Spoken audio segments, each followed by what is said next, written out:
Hi, friends. Have you ever tried to plan a perfect day for your family only to have it all fall apart? In fact, you spend all this time, energy, and effort trying to make everything go smoothly, but instead you end up stressed out, totally exhausted, and missing out on all the fun. I just got back from a family trip to Disneyland, and let me tell you, I learned why trying to be efficient actually ruins all the fun and kills the joy, and what to focus on instead to make the trip magical and memorable. Hi, my name is Krista, and welcome to Thrive Daily, a channel focused on helping busy moms solve their biggest problems with the simplest of solutions. Today, I want to share a story that shifted the way that I handle stress, manage control, and actually find real ways to enjoy any experience. If you've ever felt like you have to manage everything just right in order for things to go well, this video is for you. I'll give you 4 simple, practical steps that you can use right now to change any day around in order to find ease, joy, and true presence in the moment. But before I jump in, I would love to hear from you.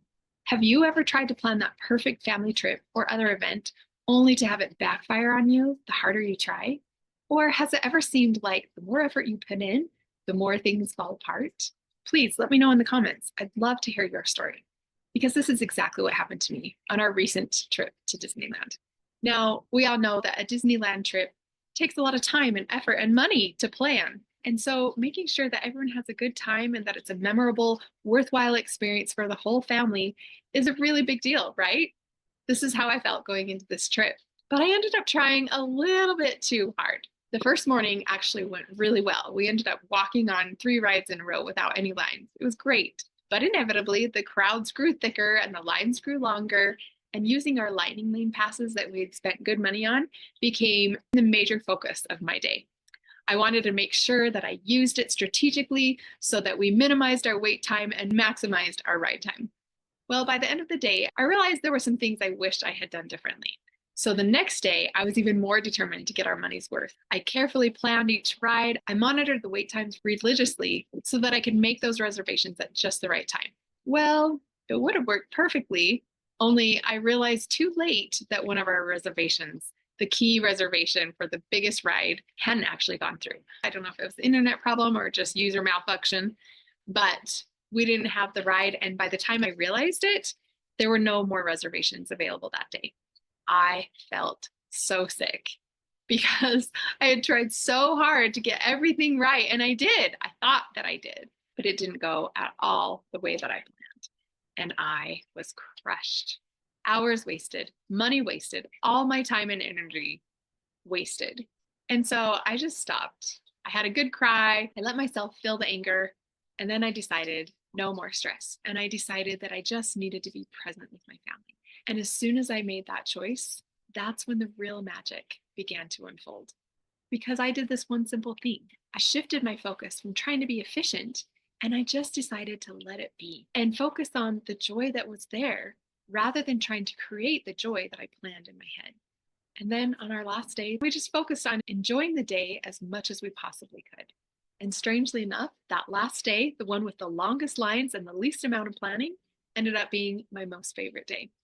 And I learned this powerful truth. Joy isn't found in efficiency and perfect plans. Rather, it's found in how you let yourself experience the moment. So, how do we do this? I have 4 steps that you can use right now to help you conquer stress and find the joy. Okay, number 1, stop trying so hard and let go of those perfect expectations. Give yourself permission to release that mental load that you carry and allow the day or the moment to unfold naturally. Okay, number 2, ride those emotions of disappointment and failure. The more you try to fight it and resist those emotions, the more they're going to pester you all day long. So let yourself sit with those emotions and recognize that they'll pass more quickly when you acknowledge them. Okay, number 3, reattach those positive outcomes to new open-ended expectations.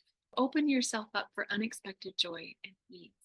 And realize that the outcome or the joy that you had planned can happen without your efforts.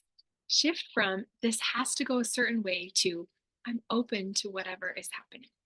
Okay, and number 4, remember that feeling good is way more important than being efficient. What really matters is how you feel in the moment. Joy comes from presence, not perfection. And when you feel good, everything flows more smoothly. So I hope this story has been valuable for you and you can take these steps and use them today, right now, in your busy, chaotic mom world. Because each of us needs to be easier on ourselves and let go of some of those things that are creating more stress than necessary. So if you know a friend who could use this message, please share it with them. And if you'd like more weekly content like this, feel free to subscribe right up here. As always, feel free to check out my website in the links below. And I hope you all have an amazing day.